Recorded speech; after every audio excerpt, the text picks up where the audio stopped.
Doctor, ഒപ്പം തന്നെ M Swaraj, ഇങ്ങനെ ചില പേരുകളാണ് പറഞ്ഞു കേൾക്കുന്നത്. പക്ഷേ അതിനപ്പുറമുള്ള ഒരു സസ്പെൻസിലേക്ക് CPM കടക്കുമോ എന്നതാണ് പ്രധാനപ്പെട്ട ചോദ്യം. കാരണം ആ പ്രതിപക്ഷത്തെ കോൺഗ്രസ് ക്യാമ്പിലെ UDF ക്യാമ്പിലെ അനിശ്ചിതത്വം മുതലെടുക്കാൻ കഴിയുന്ന രാഷ്ട്രീയ തന്ത്രം മറ്റെന്തെങ്കിലും മുന്നിൽ കാണുന്നു എന്ന ചോദ്യം കൂടിയുണ്ട്. എന്തായാലും പ്രഖ്യാപനം ഉണ്ടാകുമെന്നാണ് പ്രതീക്ഷിക്കുന്നത്. ഇന്ന് തന്നെ പ്രഖ്യാപനം ഉണ്ടാകും. റോഡ് ഷോയോടുകൂടി വൈകിട്ട് വലിയ തരത്തിൽ രംഗത്ത് ഇറങ്ങാനാണ് CPMൻ്റെ ശ്രമം. എന്തായാലും UDF ആദ്യം തന്നെ സ്ഥാനാർത്ഥി പ്രഖ്യാപനവുമായി മുന്നോട്ട് പോയപ്പോൾ ഇടതുമുന്നണി ക്യാമ്പിൻ്റെ നീക്കങ്ങളും നിർണായകമാണ്. അതുകൊണ്ട് ഇടതുമുന്നണിയുടെ രാഷ്ട്രീയ തന്ത്രങ്ങൾ മുന്നിൽ കണ്ടുകൂടി കോൺഗ്രസും കാര്യങ്ങൾ നീങ്ങുന്നുണ്ട്. ഒരുപക്ഷെ അൻവറുമായി ഒരു അനുനയം ഉണ്ടാക്കാം എന്ന ഒരു അല്പം പിന്നോട്ട് പോക്ക് ഒരുപക്ഷെ ഉണ്ടായത് അതുകൊണ്ട് കൂടിയാവാം. എന്തായാലും CPMൻ്റെ സെക്രട്ടേറിയറ്റ് യോഗം അവസാനിച്ചു എന്ന പ്രധാനപ്പെട്ട വിവരം കൂടി വരുന്നു. LDFൻ്റെ സ്ഥാനാർത്ഥി പ്രഖ്യാപനം ഉടൻ തന്നെ പ്രേക്ഷകരിലേക്ക് എത്തുകയാണ്. ആരായിരിക്കും ഇടതുമുന്നണി സ്ഥാനാർത്ഥി? VV അരുൺ ചേരുന്നു. അരുൺ, നമുക്ക് വാർത്തകൾ ലഭ്യമാവുന്നുണ്ടോ? CPMൻ്റെ പ്രധാനപ്പെട്ട തീരുമാനം കൈക്കൊണ്ടു കഴിഞ്ഞോ? CPM സ്ഥാനാർത്ഥി തീരുമാനിച്ചു. അല്പസമയത്തിനകം പ്രഖ്യാപനമുണ്ടാകും. ഒരു സൂചന നമുക്ക് നൽകാനാകുന്നത് പാർട്ടി ചിഹ്നത്തിൽ തന്നെ സ്ഥാനാർത്ഥി ഉണ്ടാകുമെന്നുള്ളതാണ്. എം സ്വരാജ് ആകാനുള്ള സാധ്യത കുറവെന്നാണ് നേതാക്കൾ പറയുന്നത്. പക്ഷേ പാർട്ടി ചിഹ്നത്തിന് സ്ഥാനാർത്ഥി ഉണ്ടായിരിക്കും. ഏതായാലും അല്പസമയത്തിനകം പ്രഖ്യാപനം വരും. MV ഗോവിന്ദൻ CPM സംസ്ഥാന സെക്രട്ടറി വാർത്താ സമ്മേളനം നടത്തും. നേരത്തെ പല സാധ്യതകളും CPM നോക്കിയിരുന്നു. പക്ഷേ അതെല്ലാം അതിൽ നിന്നൊക്കെ വ്യത്യസ്തമായ ഒരു നിലപാടിലേക്ക് പാർട്ടി ചിഹ്നത്തിൽ തന്നെ വേണമെന്നൊരു അഭിപ്രായം സംസ്ഥാന സെക്രട്ടറിയിൽ ഉണ്ടായി എന്ന സൂചനകൾ നമുക്ക് ലഭിക്കുന്നു. ഇനിയും സ്ഥിരീകരണം അല്പം കൂടി കാത്തിരിക്കേണ്ടി വരും. ഏതാനും നിമിഷങ്ങൾക്കകം സംസ്ഥാന സെക്രട്ടറി MV ഗോവിന്ദന്റെ വാർത്താ സമ്മേളനം ഉണ്ടാകും. പാർട്ടി ചിഹ്നത്തിൽ മത്സരിക്കാനുള്ള സാധ്യത തള്ളിക്കളയാനാകില്ല എന്നാണ് നമുക്കിപ്പോഴും ലഭിക്കുന്ന സൂചനകൾ. CPM നേരത്തെ TV അൻവർ മത്സരിച്ചാൽ എംസ്വരാജിനെപ്പോലുള്ള ഒരു നേതാക്കളെ മത്സരിപ്പിക്കാനുള്ള സാധ്യത തേടിയിരുന്നു. പക്ഷേ അതിൽ അൻവർ സ്ഥാനാർത്ഥിയാകില്ല എന്ന സൂചനയാണ് പിന്നീട് പുറത്തു വന്നത്. ഏതായാലും അല്പസമയത്തിനകം പ്രഖ്യാപനം CPMന്റെ പ്രഖ്യാപനം, ഔദ്യോഗിക പ്രഖ്യാപനം വരും. സംസ്ഥാന സെക്രട്ടറി മാധ്യമങ്ങളെ കാണും. CPM സംസ്ഥാന സെക്രട്ടറി ഉടൻ മാധ്യമങ്ങളെ കണ്ട് പാർട്ടി സ്ഥാനാർത്ഥി ആരെന്നതിൽ പ്രഖ്യാപനം നടത്തും. പാർട്ടി ചിഹ്നത്തിൽ തന്നെ CPM ചിഹ്നത്തിൽ തന്നെ സ്ഥാനാർത്ഥി എന്ന സൂചനകളാണ് പുറത്തു വരുന്നത്. അങ്ങനെയെങ്കിൽ എം സ്വരാജിന് പകരം മറ്റാര്? ഷെറോണ റോയ് ഒരുപക്ഷെ ജില്ലാ പഞ്ചായത്ത് അംഗമാണ്. അവർ പാർട്ടി ചിഹ്നത്തിൽ തന്നെ മത്സരിച്ചേക്കാം. അതിനപ്പുറം മറ്റു പേരുകൾ പരിഗണിക്കുന്നുണ്ടോ? മറ്റേതെങ്കിലും ക്ഷമിക്കണം, സംസ്ഥാന നേതാക്കൾ പരിഗണിക്കുക ലിസ്റ്റിലുണ്ടോ? അങ്ങനെ പ്രധാനപ്പെട്ട ചോദ്യമുണ്ട്. എന്തായാലും ഒരു കാര്യം ഉറപ്പാണ്, CPMനെ സംബന്ധിച്ച് നിലമ്പൂരിൽ വെറുമൊരു മത്സരമല്ല, കനത്ത മത്സരം തന്നെ നടത്തേണ്ടതുണ്ട്. വലിയ എം സ്വരാജ് തന്നെ നിലമ്പൂരിൽ മത്സരിക്കുമെന്ന സൂചന കൂടി പുറത്തു വരുന്നു എന്നതാണ് പ്രധാനപ്പെട്ട കാര്യം. എം സ്വരാജ്, മലപ്പുറം ജില്ലക്കാരൻ കൂടിയായ എം സ്വരാജിനെ തന്നെ സ്ഥാനാർത്ഥിയാക്കാനുള്ള നീക്കത്തിലേക്ക് കടക്കുന്നു. വലിയ രാഷ്ട്രീയ പോരാട്ടം. നേരത്തെ നിലമ്പൂരിലെ തെരഞ്ഞെടുപ്പ് പ്രവർത്തനങ്ങളുടെ ചുമതല നൽകിയത് എം സ്വരാജിനാണ്. ആ സ്വരാജ് തന്നെ അവിടെ സ്ഥാനാർത്ഥിയാകുന്നു. പ്രതീക്ഷിച്ച ഒരു രാഷ്ട്രീയ നീക്കം, ഒരു വലിയ മത്സരത്തിന് CPM തയ്യാറെടുക്കുന്നു. നിലമ്പൂരിൽ ഷുക്കൂറിനെ നേരിടാൻ രംഗത്ത് വരുന്നത് എം സ്വരാജ്. VV അരുൺ ചേരുന്നു. അരുൺ, വളരെ പ്രധാനപ്പെട്ട തീരുമാനം, എം സ്വരാജ് തന്നെ സ്ഥാനാർത്ഥിയാവുന്നു എന്ന് വേണം കരുതാൻ. അങ്ങനെ അത്ര സൂചനകളാണ് നമുക്കിപ്പോൾ CPM സംസ്ഥാന സെക്രട്ടറി അവസാനിക്കുമ്പോൾ ലഭിക്കുന്നത്. എം സ്വരാജ് CPMന്റെ സംസ്ഥാന സെക്രട്ടറി അംഗം തന്നെ നിലമ്പൂരിൽ സ്ഥാനാർത്ഥിയായേക്കുമെന്ന വ്യക്തമായ സൂചനകളാണ് പുറത്തു വരുന്നത്. ഒരു കാര്യം ഉറപ്പാണ്, പാർട്ടി ചിഹ്നത്തിൽ തന്നെ മത്സരിക്കാൻ CPM തീരുമാനിച്ചിരിക്കുന്നു. അങ്ങനെയെങ്കിൽ ഒരുപക്ഷെ സ്വരാജിന്റെ പേര് തന്നെ ഉറപ്പിക്കാം. സ്വരാജ് സ്ഥാനാർത്ഥിയാകുന്ന സൂചനകൾ നമുക്ക് പാർട്ടി നേതാക്കളിൽ നിന്ന് ലഭിക്കുന്നുണ്ട്. അല്പസമയത്തിനകം സംസ്ഥാന സെക്രട്ടറിയുടെ വാർത്താ സമ്മേളനം ഉണ്ടാകും. പാർട്ടി ചിഹ്നത്തിന് മത്സരിച്ച് അവിടെ രാഷ്ട്രീയ പോരാട്ടം കാഴ്ചവെക്കാൻ CPM തീരുമാനിച്ചിരിക്കുന്നു എന്നാണ് നമുക്ക് ലഭിക്കുന്ന സൂചനകൾ. MV ഗോവിന്ദൻ CPM സംസ്ഥാന സെക്രട്ടറി അല്പസമയത്തിനകം വാർത്താ സമ്മേളനം നടത്തി CPMന്റെ തീരുമാനം പ്രഖ്യാപിക്കും. PV അൻവർ മത്സരിക്കാൻ ഇറങ്ങിയാൽ അവിടെ വലിയ അനുകൂല സാഹചര്യം CPMന് ഉണ്ടാകുമെന്നൊരു വിലയിരുത്തലുണ്ട്. കാരണം അവിടെ വോട്ടുകൾ അൻവറിനും UDFനുമായി വിഭജിച്ചു പോകാനുള്ള സാധ്യത മുന്നിൽ കണ്ട് CPM അവിടെ അത്തരമൊരു സ്ഥാനാർത്ഥിയെ നിർത്താൻ ആലോചിച്ചിരുന്നു. ആ ഒരു തീരുമാനം തന്നെയാണോ വരുന്നതെന്ന് വേണം ഔദ്യോഗിക സ്ഥിരീകരണം വരേണ്ടതുണ്ട്. എങ്കിലും എം സ്വരാജിന്റെ പേരിലേക്ക് CPM എത്തിയതായുള്ള സൂചനകൾ നമുക്ക് ഈ ഘട്ടത്തിൽ നൽകാനാകും. ഒരു കാര്യം ഉറപ്പിക്കാം, പാർട്ടി ചിഹ്നത്തിൽ തന്നെ CPM അവിടെ മത്സരിക്കും.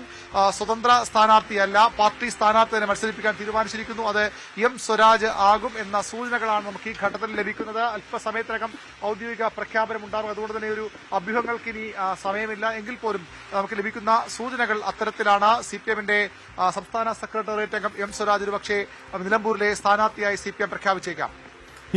എം സ്വരാജ് എന്ന പേരിലേക്ക് CPM എത്തുന്നുണ്ടെങ്കിൽ ആ രാഷ്ട്രീയ പോരാട്ടം CPM ഏറ്റെടുക്കുന്നു എന്ന് കൂടിയല്ലേ അരുൺ സൂചന? കാരണം നിലമ്പൂരിൽ സിറ്റിംഗ് സീറ്റാണ് ഇടതുമുന്നണിക്കെങ്കിലും അവിടെ MLA ആയ വ്യക്തി തന്നെ കൂറുമാറിയ സാഹചര്യമാണ്. രാഷ്ട്രീയപരമായി ഇടതുമുന്നണിക്ക് അത്ര മേൽക്കൈയുള്ള മണ്ഡലമൊന്നുമല്ല.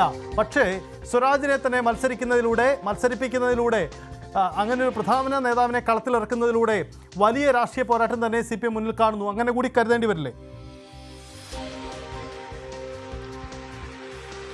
തീർച്ചയായിട്ടും അത്തരത്തിൽ പാർട്ടി ചിഹ്നത്തിൽ മത്സരിക്കാൻ CPM തീരുമാനിച്ചാൽ തന്നെ അതൊരു രാഷ്ട്രീയ പോരാട്ടത്തിനുള്ള അവസരം, അതിനുള്ള രാഷ്ട്രീയ അന്തരീക്ഷം അവിടെ ഉണ്ട് എന്നതിന്റെ വ്യക്തമായ സൂചന അവർ കാണുന്നു എന്നുള്ളത് തന്നെയാണ്. കാരണം PV അൻവർ UDF-ലേക്ക് പോകുമ്പോൾ UDF-മായി സഹകരിക്കുമെന്ന് തീരുമാനമെടുക്കുമ്പോൾ CPM-ന് വലിയൊരു ആശങ്ക അവിടെ ഉണ്ടായിരുന്നു. കാരണം PV അൻവറിന് കാര്യമായ സ്വാധീനമുള്ള മണ്ഡലമാണ്. നേരത്തെ CPM 2 തവണ അവിടെ തുടർച്ചയായി ജയിച്ചത്.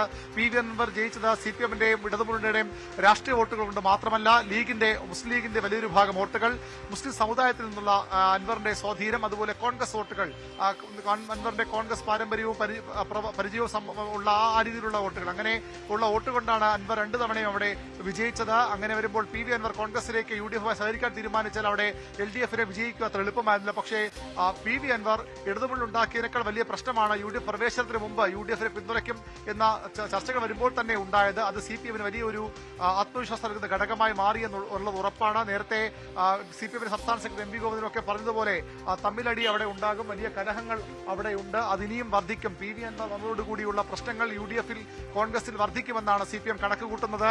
PV അൻവർ കോൺഗ്രസിന്റെ സ്ഥാനാർത്ഥി UDF-മായി സഹകരിച്ച് മുന്നോട്ട് പോയാലും ഇല്ലെങ്കിലും അവിടെ പ്രശ്നങ്ങളുണ്ടാകും. കാരണം അത്രയേറെ PV അൻവറെ കോൺഗ്രസ് വേദനിപ്പിച്ചു, മുഖ്യമന്ത്രി ഇതിനെ പറഞ്ഞതുപോലെ കറിവേപ്പിലയാക്കി മാറ്റിയെന്ന ഒരു ബോധ്യം, അത്തരമൊരു തോന്നൽ PV അൻവറിനും അദ്ദേഹത്തിന് അനുയായികൾക്കുമുണ്ട്. അതൊരു രാഷ്ട്രീയ സാഹചര്യം തങ്ങൾക്ക് അനുകൂലമാക്കി മാറ്റിയെടുക്കാമെന്ന ഒരു പ്രതീക്ഷയാണ് CPM-നുള്ളത്. അതുകൊണ്ടാകാം ഒരുപക്ഷെ CPM പാർട്ടി ചിഹ്നത്തിൽ തന്നെ അവിടെ മത്സരിക്കാനുള്ള സാധ്യതകൾ തേടുന്നത്. അതുകൊണ്ട് തന്നെയാകാം ഒരുപക്ഷെ പ്രധാനപ്പെട്ട നേതാവിനെ തന്നെ അവിടെ മത്സരരംഗത്തിറക്കാനും CPM ആലോചിക്കുന്നത്. നേരത്തെ സൂചിപ്പിച്ചതുപോലെ PV അൻവർ മത്സരിക്കുകയോ അല്ലെങ്കിൽ PV അൻവർ കോൺഗ്രസുമായി ഈ രീതിയിൽ പിണങ്ങി നിൽക്കുകയോ ചെയ്താൽ അനുകൂല രാഷ്ട്രീയ സാഹചര്യം അവിടെ ഉണ്ടാകുമെന്ന് CPM കണക്ക് കൂട്ടുന്നു. ആര്യാടൻ ഷൗക്കത്തിനെതിരെയുള്ള മുസ്ലിം വിഭാഗത്തിനെതിരെ പാർട്ടികളുടെയും സംഘടനകളുടെയും നിലപാട് തന്നെ CPM ഗുണം ചെയ്യുമെന്ന് CPM കരുതുന്നു. അങ്ങനെ വരുമ്പോൾ എല്ലാ പ്രതികൂല ഘടകങ്ങളും UDF-നെതിരെയുള്ളത് ഒന്നിച്ചാൽ അവിടെ രാഷ്ട്രീയ വോട്ടുകൾ കൂടിയാകുമ്പോൾ CPM-ന് അനായാസം ജയിച്ചു കയറി വരാം എന്നൊരു കണക്കുകൂട്ടലാണ് CPM നേതൃത്വത്തിനുള്ളത്. 50,000-ഓളം രാഷ്ട്രീയ വോട്ടുകൾ അവിടെയുണ്ട്. ബാക്കിയുള്ള വോട്ടുകൾ കൂടി സമാഹരിക്കാനായാൽ, ചെറിയ പങ്ക് വോട്ടുകൾ കൂടി സമാഹരിക്കാനായാൽ വിജയിക്കാൻ എളുപ്പമാകും എന്നൊരു കണക്കുകൂട്ട് CPM ഒരുപക്ഷെ ഉണ്ടായിരിക്കാം. അതുകൊണ്ടാകാം പാർട്ടി ചിഹ്നത്തിൽ തന്നെ മത്സരിക്കാൻ CPM ആലോചിക്കുന്നത്. ആ രീതിയിലാണ് ഇപ്പോൾ CPM-ന്റെ ചർച്ചകൾ മുന്നോട്ട് പോകുന്നത്. ഇനി ഏതാനും മിനിറ്റുകൾക്കകം സംസ്ഥാന സെക്രട്ടറി MV ഗോവിന്ദൻ മാധ്യമങ്ങളെ കാണും. മാധ്യമങ്ങളെ കണ്ട് പാർട്ടി തീരുമാനം അറിയിക്കും. ഏതായാലും ഒരു കടുത്ത രാഷ്ട്രീയ പോരാട്ടത്തിന് CPM അവിടെ ഒരുങ്ങുകയാണ്. ഉപതെരഞ്ഞെടുപ്പുകൾ കഴിഞ്ഞ ഈ പിണറായി സർക്കാർ വന്ന ശേഷമുള്ള ഉപതെരഞ്ഞെടുപ്പുകൾ CPM-ന് അത്ര നല്ല രാഷ്ട്രീയ ഫലമല്ല നൽകിയത്. ചേലക്കര മാത്രമാണ് CPM-ന് ആ രീതി വിജയിക്കാനായത്. ചേലക്കര നമുക്കറിയാം CPM-ന്റെ ശക്തി കേന്ദ്രമാണ്. K രാധാകൃഷ്ണൻ എന്ന ജനകീയ നേതാവ് മത്സരിച്ചിരുന്ന മണ്ഡലമാണ്. അരുൺ, അവിടെ MV ഗോവിന്ദൻ വാർത്താ സമ്മേളനം ആരംഭിക്കുകയാണ്. നിർണായക പ്രഖ്യാപനത്തിന് MV ഗോവിന്ദൻ തയ്യാറാകുന്നു. CPM-ന്റെ സ്ഥാനാർത്ഥി ആരാണ്? നിലമ്പൂരിൽ തദ്ദേശ നിയമസഭാ തെരഞ്ഞെടുപ്പുകൾക്ക് തൊട്ടു മുമ്പായി നടക്കുന്ന ഉപതെരഞ്ഞെടുപ്പിലെ രാഷ്ട്രീയ പോരാട്ടത്തിൽ CPM-നെ ആര് നയിക്കുമെന്ന ചോദ്യത്തിന് ഉത്തരം MV ഗോവിന്ദൻ നൽകുന്നു. CPM സെക്രട്ടേറിയറ്റ് യോഗത്തിന് ശേഷമുള്ള വാർത്താ സമ്മേളനത്തിൽ അദ്ദേഹം ആ പേര് വ്യക്തമാക്കുന്നു. പാർട്ടി ചിഹ്നത്തിൽ സുപ്രധാനമായ ഒരു സംസ്ഥാന മുഖം തന്നെ വരും. M സ്വരാജ് തന്നെയാണോ ആ സ്ഥാനാർത്ഥി എന്ന പ്രഖ്യാപനത്തിലേക്ക് MV ഗോവിന്ദൻ.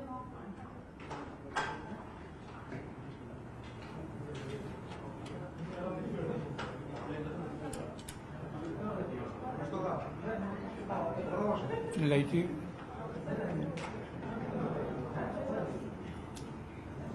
ലൈറ്റ് വേണോ? ഇത്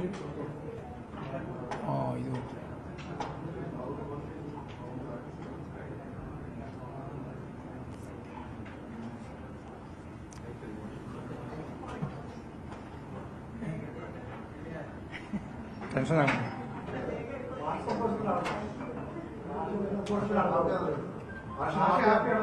ഞാൻ എപ്പോഴെങ്കിലും ഹാപ്പി അല്ലാണ്ട്